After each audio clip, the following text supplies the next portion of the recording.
नमस्कार बच्चों, आज अपन लोग क्वेश्चंस करने वाले हैं पास एडजस्टमेंट का। मेरे लास्ट वीडियो में मैंने आप लोगों को बताया कि किस तरीके से पास एडजस्टमेंट इन क्लोज अकाउंट को रिप्रेजेंट करती है। अकाउंटिंग में किस तरीके से उसका प्रेजेंटेशन होता है, पार्टनरशिप में कैसे उसकी प्रेजेंटेशन होती है, उसी के रिगार्डिंग में मैं आपके सामने एक क्वेश्चन लेकर आया हूं। क्वेश्चन एग्जांपल नंबर 51 है। As per the new D K Goyal concept, new D K Goyal जो मटेरियल आपके पास है सर का, उनका जो question number example number basically 51 है, जो कि एग्जाम सीबीएसई बोर्ड एग्जाम्स में 2016 में आ चुका है। ठीक है, इसी वजह से मेरे को इस क्वेश्चन को लेने की इच्छा रही कि सीबीएसई में क्वेश्चन आ गया, how you will be presenting it, what is the twist and turns in the questions is being there from the CBSE. So let's start with the solution कि किस तरीके से क्वेश्चन है और उसको किस तरीके से हमने सॉल्यूशन इसके अंदर प्रेजेंट किया। चलिए, question is about three partners Praveen, Sahil and Riya. They are having a profit sharing ratio of 3:1:1. ठीक है, उनकी फिक्स्ड कैपिटल्स दे रखी है। The capitals are fixed, please remember it, 2 lakh rupees, 160 and 120 respective partners की capitals है। Now they are having a partnership deed, तीनों के बीच में पार्टनरशिप डीड है और पार्टनरशिप डीड ने कुछ पॉइंट्स को हमें बताया, प्रोविजंस को हमें बताया कि पार्टनर्स में क्या-क्या किस तरीके से कंसीडर होना चाहिए। तो सबसे पहला पॉइंट बोल रहा है कि interest on capital is being provided to every partner at the rate of 5% per annum. हर पार्टनर को इंटरेस्ट मिलेगा कैपिटल पे। Salary, 2 partners are getting a salary. Praveen is getting a 1500 per month salary and Riya is getting a salary of rupees 1000 per month. Fine. Now the third, which is the most important point, I have written a important point also, which is the twist in the question is being there कि भैया जो भी profit है reserve में, उस profit का 10,000 rupees transfer होना चाहिए। जो भी प्रॉफिट आया उस प्रॉफिट में से 10,000 रुपए, 10,000 rupees will be transferring into the reserves. ठीक है, next one is fourth point is क्या क्वेश्चन में क्या कर दिया, क्या ज्ञान बांटा, सब कुछ हुआ वो सब धुल गया, क्योंकि बिजनेस ने पूरे एक साल के अंदर प्रॉफिट 1 लाख रुपीस का अर्न किया था and that is being distributed among the partners without considering these 3 above points.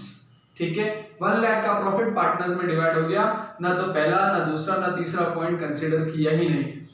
ठीक है, now how that will be rectified, how that will be solved among the partners, that is being presented through the adjustment table। ध्यान रखना। ठीक है, 2 part है adjustment table में, amount given and amount to be given, क्या दे दिया और क्या देना चाहिए था। Getting? So how the presentation will be made? Let's see. So the question is being saying that profit is being divided. So the profit is being divided among the partners in the ratio of 3:1:1. The profit is rupees 1 lakh, जो profit 1 lakh रुपए का था उसको partners में 3:1:1 के ratio में divide कर दिया। तो this partner Praveen will be getting 60,000 rupees, Sahil will be getting 20,000 rupees and Riya will be getting 20,000 rupees. In totality all of these will be getting total 1 lakh. ठीक है, now the IO, next part is what is to be given, क्या देना चाहिए था। The first point is about the IOC, interest on capital देना चाहिए था भैया। ठीक है, तो कैपिटल दे रखी 2 लाख 160 और 12,000 की, तो उनके ऊपर 5% का 10,000 रुपीस का फुल ईयर कंप्लीट 1 ईयर की बात कर रहे हैं हम, 8,000 रुपीस का and 6,000 rupees. So total of these 3 will be rupees 24,000। ठीक है, समझ में आया होगा। Second point is about the salary, salary देनी चाहिए थी, इसको देनी चाहिए थी 1500 पर मंथ, 12 से मल्टीप्लाई करेंगे तो दैट कम्स टू 18,000। इसको कुछ नहीं, इसको 1,000 रुपीस पर मंथ, तो 12 से मल्टीप्लाई किया 12,000 रुपीस। इन टोटल सैलरी के नाम पे हमने टोटल 30,000 दे दिया। अगला है जनरल रिजर्व। बोले सर क्या बात कर रहे हो, पार्टनर्स को थोड़ी ना जनरल रिजर्व देते हैं। एब्सोल्युटली करेक्ट बात बोल रहे हो बच्चे। ठीक है, जनरल रिजर्व थोड़ी ना देते हैं, बट क्वेश्चन ने क्या कहा, whatever the profit business is having, जो भी बिजनेस के पास प्रॉफिट होगा उसका 10,000 रुपीस आपको रिजर्व रखना है, अलग से निकाल के रखना है। तो भैया 1 लाख में से ही तो अलग करोगे। When I am taking this total as 1 lakh, अपना ज्ञान कॉन्सेप्ट क्या था कि this total must be equal to this total. ठीक है, तो अभी तक अपन अगर देखें तो क्वेश्चन के हिसाब से पार्टनर्स की 2 बात करी गई, 24,000 एंड 30,000, टोटल 54,000 होता है। गेटिंग? ये है 1 लाख का टोटल, तो ये दोनों एक दूसरे के इक्वल नहीं है, ये शॉर्ट है, ये साइड सेकंड वाला पार्ट आपका जो है वो शॉर्ट ही है। तो इसको कैसे इंप्रूव करोगे, कैसे प्रेजेंट करोगे भैया? सिंपल सी बात है, आप 1 लाख रुपीस का प्रॉफिट ही तो बेस मान रहे हो, उस 1 लाख के प्रॉफिट में से आपको कंफर्मली बेटा 10,000 रुपीज रिजर्व का अलग से करना ही पड़ेगा, ठीक है। यहां से आपन ने 10,000 रुपीज अलग कर दिया, गेटिंग।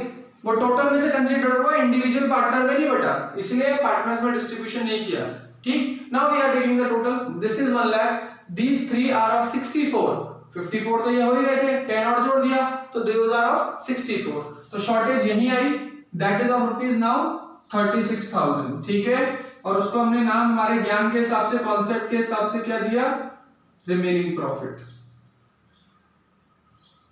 311, ठीक है। 3:1:1, गेटिंग और नॉट, शाबाश, वेरी गुड, समझ में आ रहा है, तो यहां तक आ गई बात, ठीक है।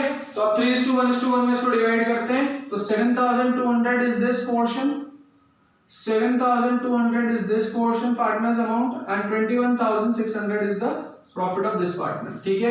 ये हुआ टोटल प्रॉफिट देने लेने का काम। अब अपन टोटल अप करके डिफरेंस निकालते हैं, तो इसका टोटल अगर करें तो एक की वैल्यू है 60, 20, 20 और ये हुआ 1 लाख। इनका टोटल करते हैं, ठीक है, 10, 18 और 21, 49,600, 8 और 7, 15,200, ठीक है। 6, 12, 7, 25,200, इनका सबका टोटल किया 1 लाख, ठीक है। Now this 1 lakh is equivalent to this side, ठीक है। आपने ने क्या बोला था, ये टोटल इन दोनों का टोटल के बराबर होना चाहिए। अगर डिफरेंस आता है तो आप डिफरेंस को लिखेंगे, शॉर्टेज को लिखेंगे, तो यहां शॉर्टेज आई, इस शॉर्टेज को आपने लिखा रिमेनिंग प्रॉफिट। बात समझ में आई? Now this is the value, 60,000 is the amount which is being provided to Praveen wrongly. Praveen को ये अमाउंट दे दिया था आपने गलत तरीके से, गलत दे दिया था। एक्चुअल में he will be getting only 49,600, तो ये झटका लगेगा, ठीक है, ज्यादा मिल चुका है। ही is received previously priorly without considering the provisions of the partnership deed more. So difference 60,000 minus 49,000 मतलब बोले तो 1 minus 2, 60,000 minus 49,600 we will be taking back from him, अपन उनसे ले लेंगे भाई हिसाब से, ठीक है। और ये आ रहा है 10,400 का अमाउंट, गेटिंग, अपन उससे ले लेंगे, तो that is your debit. 20,000 is being provided, उसको 20,000 दे दिया था, बट एक्चुअल में भाई का रेशियो कितना बनता है 15,200 का ही, तो इससे भी अपन 4,800 का अमाउंट ले लेंगे debit. As those are positive values, ये पॉजिटिव है, ध्यान रखना, मैंने बोला था पॉजिटिव आएंगी तो डेबिट होगा, पॉजिटिव आ गई। सेकंड वी 20,000 मैडम रिया को मिला, एक्चुअल मैडम को 25,200 मिलना चाहिए था, मतलब अभी तक तो कम मिला, भूचाल मचा देगी मैडम अगर कम मिल गया तो, और डेफिनेटली मचाया होगा, तभी अपन को ऐसा चमकी बात कि अपने को यहाँ पे एडजस्टमेंट करना चाहिए, अपन को पता करना चाहिए where is the problem is being there, fine. So from this situation we came to know that is being there that those two partners are getting more value and this third party is getting lesser amount. So 20,000 is being received, 25,000 मिलना चाहिए था, तो ये आ रहा है 5,200 का negative, और negative को अपन बोलते हैं क्रेडिट। इन दोनों भाइयों से ले लेंगे और मैडम जी को दे देंगे। अब आप बोलोगे तो सर अपन ने तो 11th में ज्ञान पढ़ा था debit must be equal to credit होना चाहिए, बिल्कुल एब्सोल्युटली मना किया, ठीक है। और उस ज्ञान के हिसाब से अगर हम बात करें सर, तो हमारे पास जो डेबिट आया वो ज्यादा है, that is more, both of these are debit are having more values, that is of rupees 15,200। Out of that 15,200 जो हम दोनों से ले रहे हैं, we are providing only 5,200 to one partner only. Still we are having 10,000 difference value still in hands. ज्यादा अपने पास है तो ज्यादा नहीं है बेटा, उसको आपको रिजर्व में बनाना चाहिए था। That reserve is of rupees 10,000. वो आपको रिजर्व के नाम पे अलग से क्रिएट करना पड़ेगा। You have to represent that 10,000 in the name of the reserves. आपको reserves के नाम से उसको रिप्रेजेंट करना ही पड़ेगा, ठीक है। So I am just making the journal entry for that situation, that is known as your past adjustments, or basically the entry which will be prepared after that, that is known as your adjustment entry, that is being arrived prepared with the help of the adjustment table. So what is that entry? Those two partners are to be debited, ठीक है। तो प्रवीण अब भैया current लगेगा, इसको ध्यान रखना, current लगेगा, क्यों करंट लगेगा आपको ध्यान रखना चाहिए। कैपिटल्स फिक्स्ड है, अगर फिक्स्ड कैपिटल्स है so you have to represent current account, ठीक है। और अगर फिक्स नहीं होता तो भाई कुछ नहीं, कैपिटल ले लेते यार। Next is Sahil's current account debit to Riya's current account, ठीक है, रियाज करंट अकाउंट। तो ये तो आ गया 10,400 का, ये आ गया 4,800 का, ये आ गया 5,200 का। Now the next part is your general reserve. ध्यान रखना, गलती मत कर देना, ये कहीं उड़ के नहीं जाएगा, ये 10,000 रुपीज यहाँ पे ट्रांसफर होगा। अब क्रेडिट क्यों किया, देखो रट्टा मारने का तरीका ये कि भैया जो बच गया यहाँ पे वो डाल दो, लेकिन ऐसा नहीं है, सिंपल सी बात है। इसने बोला प्रॉफिट का पार्ट, तो प्रॉफिट का नेचर क्रेडिट होता है। बचपन में पढ़ा था 11th में, बचपन में, अब तो बड़े हो गए हैं, ठीक है, बचपन में पढ़ा था अपन ने 11th में कि अपने पास प्रॉफिट क्रेडिट बैलेंस शो करते हैं। प्रॉफिट है इतना सारा, उस प्रॉफिट में से एक छोटा सा टुकड़ा निकाल रहा हूं, तो भाई अभी एक मैंगो का सीजन चल रहा है, आम का सीजन चल रहा है, आम का एक अगर पीस काटेंगे तो होगा तो आम का ही ना पीस, आम ही होगा ना। तो in that situation only a profit is a credit, a reserve is being created from it, so it is also credit balance, it's also having a credit nature, ठीक है, उसका भी क्रेडिट नेचर होता है। इसका मतलब जनरल रिजर्व जो हमें क्रेडिट करना चाहिए था हमने नहीं किया, तो कर रहा हूं यार टू जनरल रिजर्व, ठीक है। So by crediting the general reserve हमारे पास जो 10,000 का अमाउंट रखा था वो भी सेटल्ड आउट हो गया, ये एंट्री भी सेटल्ड हो गई। बात समझ में आई हो, समझ में आई हो तो बता देना, कोई कंफ्यूजन हो तो ही बता देना, कोई दर्द नहीं है, ठीक है। बिना संकोच, बिना कोई प्रॉब्लम के, बिना हेजिटेशंस के अपनी प्रॉब्लम्स को रखना सीखो, ठीक है। होप समझ में आ गया हो, एक बार को थोड़ा सा पढ़ जाता हूं ताकि सॉल्यूशन पूरा दिख जाए, ठीक।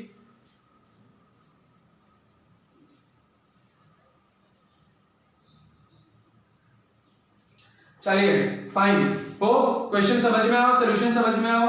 मेहरबानी करके घर में रहना, घूमना मत, बाहर मत निकलो, ठीक है। अपने आप को सेफ रखो, पढ़ो, मस्त तरीके से जिंदगी जियो, खाओ पियो, रिलैक्स करो, पढ़ाई भी करो, ठीक है। Thank you, thanks a lot.